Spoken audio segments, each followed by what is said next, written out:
Bonjour.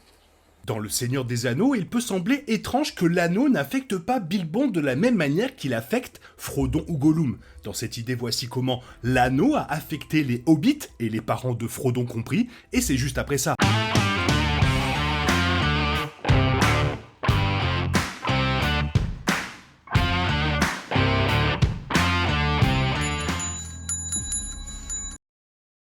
Bilbon Saquet est l'oncle de Frodon, et après l'avoir accueilli à cul-de-sac, il nomme Frodon son héritier. Frodon ne le sait pas, mais l'héritage de Bilbon vient avec bien plus qu'un simple trou de hobbit. Il est livré avec l'anneau, l'unique, lui-même, l'objet le plus puissant jamais créé dans l'univers de Tolkien.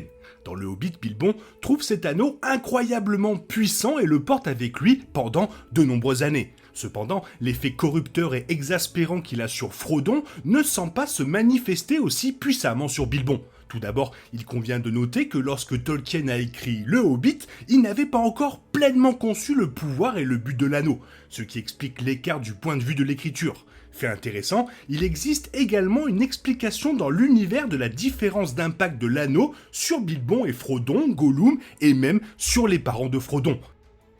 Une chose qui protège Bilbon de la corruption de l'anneau est sa compassion. Après avoir trouvé l'anneau unique dans les tunnels gobelins sous le mont brumeux, Bilbon s'échappe en utilisant l'anneau pour devenir invisible. Il se faufile devant Gollum et les gobelins qui gardent les tunnels, mais il a une chance de tuer Gollum en sortant. Heureusement, la compassion de Bilbon le pousse à faire preuve de miséricorde.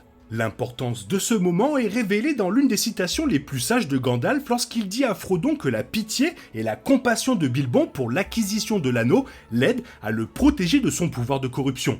Pitié, c'est la pitié qui a arrêté sa main. Pitié et miséricorde, ne pas frapper sans nécessité. Il a été bien récompensé, Frodon. Assurez-vous qu'il a été si peu blessé par le mal et qu'il s'est échappé à la fin, car il a commencé ainsi à devenir propriétaire de l'anneau. Avec pitié.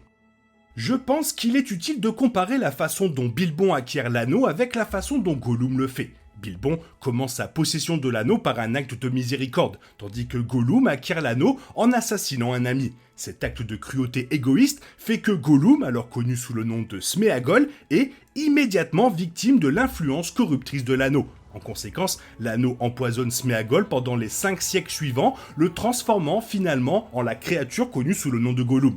Il est clair en comparant Gollum et Bilbon que la compassion de Bilbon le protège de l'anneau. Cependant, Frodon est également compatissant, il doit donc y avoir un autre facteur en jeu. L'autre facteur essentiel qui aide à expliquer la plus grande influence de l'anneau sur Frodon est la force relative de Sauron lorsque Frodon possède l'anneau par rapport à quand Bilbon l'a. Sauron est sur le point de retrouver sa pleine puissance pendant le voyage de Frodon, ce qui semble rendre l'anneau beaucoup plus puissant. L'anneau semble également avoir une plus grande influence sur Frodon à mesure qu'il se rapproche du Mordor. Une partie de cette influence croissante est probablement liée au temps que Frodon passe avec l'anneau, mais la force et la proximité de Sauron sont toujours des facteurs extrêmement importants. Une partie de la raison pour laquelle la proximité de Sauron avec l'anneau renforce son influence est que l'anneau veut désespérément être réuni avec son maître. L'anneau peut sentir à quel point il est proche de Sauron, et à mesure qu'il se rapproche, il commence à travailler plus dur pour corrompre Frodon et trouver un moyen de retourner vers son maître. Frodon est la personne idéale pour détruire l'anneau, l'unique, mais il finit par devenir si puissant à l'approche de la montagne du destin que Frodon ne peut pas se forcer à le faire. Si Gollum n'a pas mordu l'anneau au doigt de Frodon et est tombé dans la lave, l'influence de l'anneau aurait peut-être gagné. L'anneau unique peut affecter Frodon plus que Bilbon, mais il corrompt toujours Bilbon dans une certaine mesure. L'influence de l'anneau sur Bilbon est claire lorsque Gandalf doit le forcer à le laisser derrière lui dans la communauté de l'anneau. Bilbon s'est clairement attaché à l'anneau après toutes les années où il l'a possédé. Parfois l'anneau semble même amener Bilbon à faire des choses sans se rendre compte qu'il les a faites. Par exemple, lorsque Bilbon pense qu'il a placé l'anneau dans une enveloppe sur le manteau pour Frodon, il se rend compte qu'il a toujours l'anneau dans sa poche. Après avoir laissé celui-ci, Bilbon semble immédiatement beaucoup plus léger. Ce changement d'humeur immédiat montre à quel point l'anneau jette un voile émotionnel sur quiconque le tient. Bilbon est peut-être le meilleur hobbit dans l'univers du Seigneur des Anneaux, mais l'anneau l'influence toujours. Heureusement, pour la Terre du Milieu, Bilbon est capable de renoncer à l'anneau malgré son influence sur lui. Gollum a possédé l'anneau pendant 500 ans, période pendant laquelle le puissant artefact l'a transformé d'une créature ressemblant à un hobbit ordinaire en un monstre. En revanche, Bilbon n'a conservé l'anneau que pendant 60 ans, et il était beaucoup plus prudent quant à son influence corruptrice. En conséquence, Bilbon n'est pas devenu un monstre comme Gollum, il a cependant offert aux téléspectateurs un aperçu de son potentiel monstrueux lorsqu'il a vu l'anneau unique à sa portée avec Frodon. C'était un rappel effrayant de l'influence corruptrice de l'anneau qui, selon une théorie sauvage des fans du Seigneur des Anneaux, aurait pu conduire Gollum à tuer les parents de Frodon. Les parents de Frodon sont morts des années avant les événements décrits dans la communauté de l'anneau. Cependant, il y a plus dans l'histoire de la mort des parents de Frodon que ce qui saute aux yeux. Des circonstances mystérieuses entourent toujours leur destin. Drogo et Primula Sake sont morts quand Frodon avait 12 ans, ce qui l'a amené à passer les 9 années suivantes à vivre avec les Brandebouc avant d'être adopté par Bilbon à 21 ans. Frodon est alors devenu majeur et a hérité de cul-de-sac à l'âge de 33 ans, lorsque Bilbon quitta la comté, y compris la maison et tous les biens de Bilbon qu'il n'a pas emporté avec lui à Fontcombe.